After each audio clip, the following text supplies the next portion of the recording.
move so much from one end of this state to another.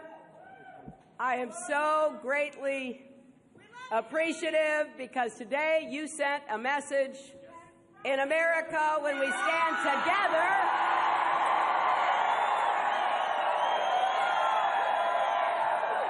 When we stand together, there is no barrier too big to break. We've now gone through 4 early states, and I want to congratulate Senator Sanders on running a great race. And tomorrow, this campaign goes national.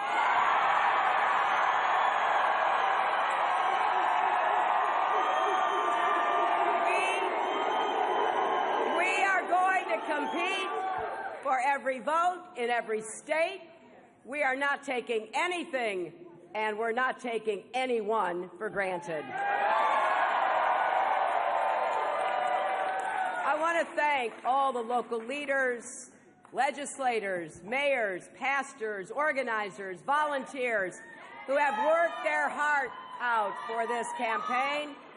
I thank all of our great South Carolina friends going back so many years. I especially want to thank 2 of your former great Democratic governors, Dick Riley and Jim Hodges.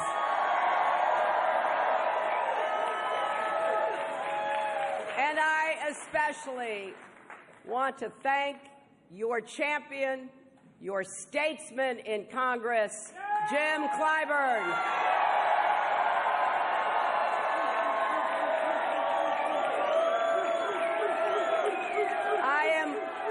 Looking forward to working with the congressman to make the changes and continue the progress that we can build on the record and accomplishments of President Obama.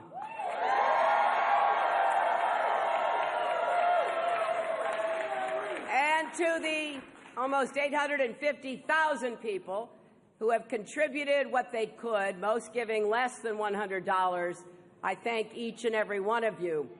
Now, every day since Iowa, more and more of you have stepped up. Today, grassroots donors are powering this campaign.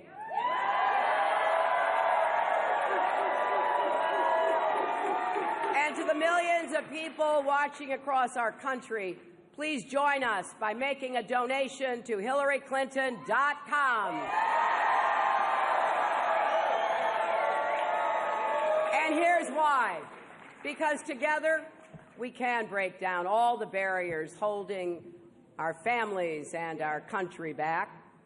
We can build ladders of opportunity and empowerment so every single American can have that chance to live up to his or her God-given potential.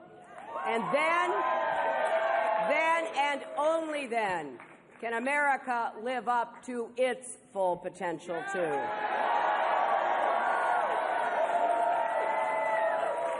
This campaign and this victory tonight is for the parents and teachers in rural South Carolina. They showed me crumbling classrooms in communities too long neglected. We're going to work together to give our children the education they need and deserve here in South Carolina and across America.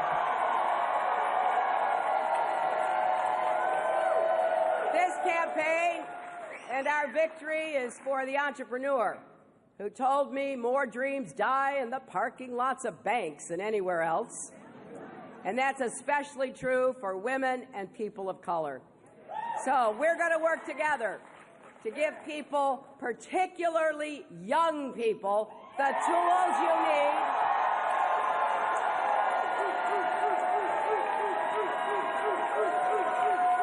to start that small business you've been dreaming of.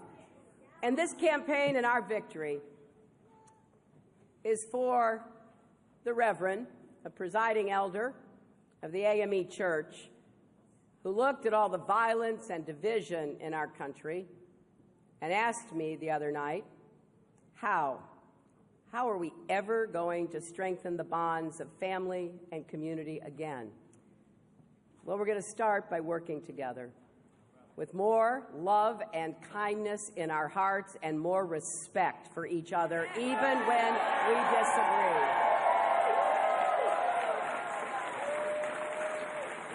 Despite what you hear, we don't need to make America great again. America has never stopped being great.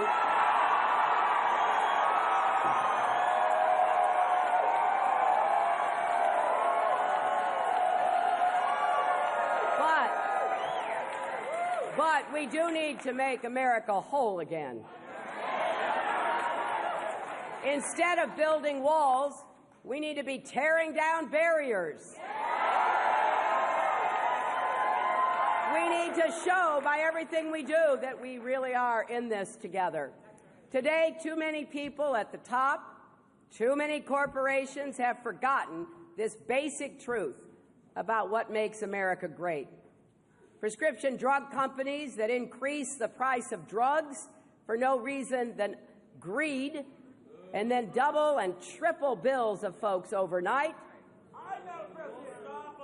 Corporations that use shell games to shift their headquarters overseas for no other reason than to avoid paying their fair share of taxes. Companies like Johnson Controls, an auto parts company in Wisconsin, that we taxpayers helped to save with the auto rescue in 2008. Now, let there be no doubt, in any boardroom or executive suite across this country, if you cheat your employees, exploit your customers, pollute our environment, or rip off the taxpayers, we will hold you accountable.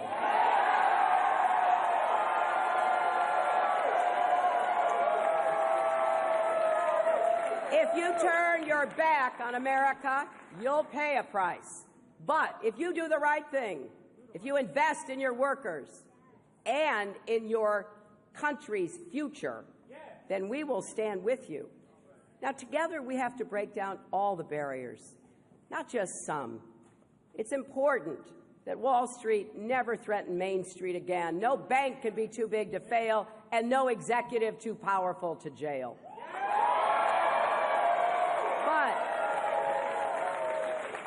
But America isn't a single-issue country, my friends. We need more than a plan for the biggest banks. The middle class needs a raise.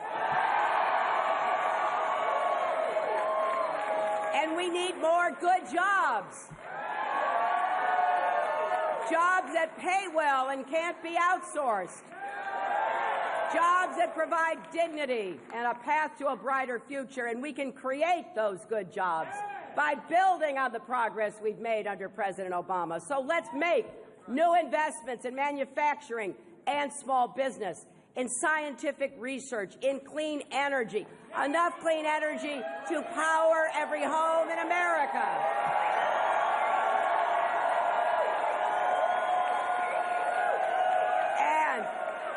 Don't let anybody tell you we can't make things in America. I know we can, and I know we will. Let's break down the barriers that keep people on the sidelines of our economy, especially women.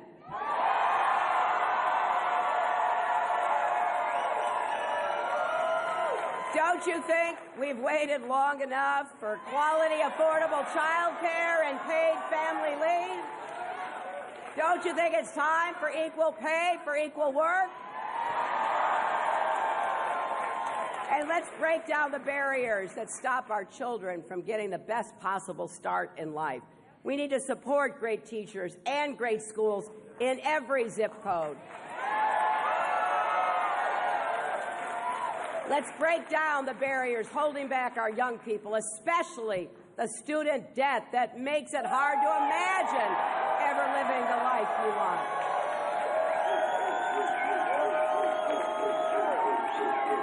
And we are going to give special support to our historically black colleges and universities, which play a vital role in this state and across our country. Now, breaking down all the barriers means we also have to face the reality of systemic racism that more than a half a century after Rosa Parks sat and Dr. King marched and John Lewis bled, still plays a significant role in determining who gets ahead in America and who gets left behind. We have to invest in communities of color, reform our broken criminal justice and immigration systems. We have to guarantee opportunity, dignity, and justice for every American. And tonight, I want to pay tribute to 5 extraordinary women who crisscrossed this state with me and for me. 5 mothers brought together by tragedy. Sabrina Fulton, mother of Trayvon Martin, shot and killed in Florida just for walking down the street. Lucy McBath, mother of Jordan Davis, shot and killed by someone who thought he was playing his music too loud in his car. Maria Hamilton, mother of Dontre, shot and killed by police in Milwaukee. Gwen Carr, mother of Eric Garner, choked to death after being stopped for selling loose cigarettes on the street. And Geneva Reed Veal, mother of Sandra Bland, who died in police custody in Texas. They all lost children, which is almost unimaginable. Yet, they have not been broken or embittered.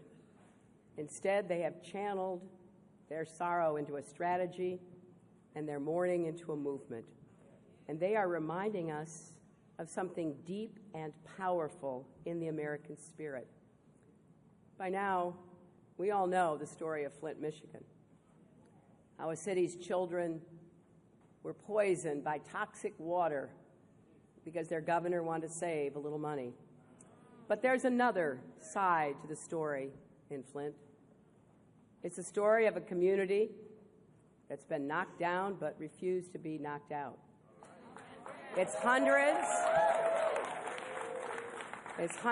of union plumbers coming from across the country to help install new water fixtures. It's students raising funds for water deliveries and showing up in Flint to distribute supplies. It's the United Auto Workers and General Motors donating millions of dollars. We know there are many other Flints out there, communities that have been left out and left behind. But for every problem we face anywhere in America, someone somewhere is working to solve it.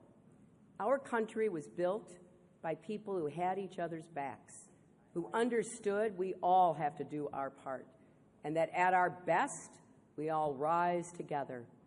Imagine what we can all build together when each and every American has the chance to live up to his or her potential.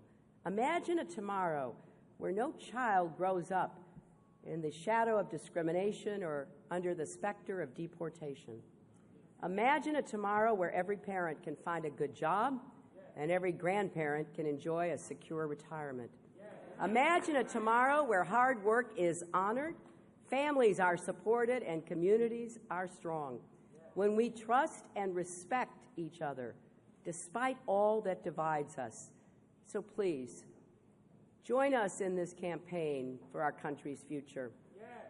Go to HillaryClinton.com or text JOIN, J-O-I-N, to 47246 right now. You know, on one of my first trips to South Carolina during this campaign, I stopped by a bakery here in Columbia. I was saying hello to everybody. I went over to say hello to a man reading a book in the corner. Turned out he was a minister, and the book was a Bible. He was studying 1 Corinthians 13, which happens to be one of my favorite passages. Love never fails, it tells us. Love bears all things, believes all things, hopes all things, endures all things.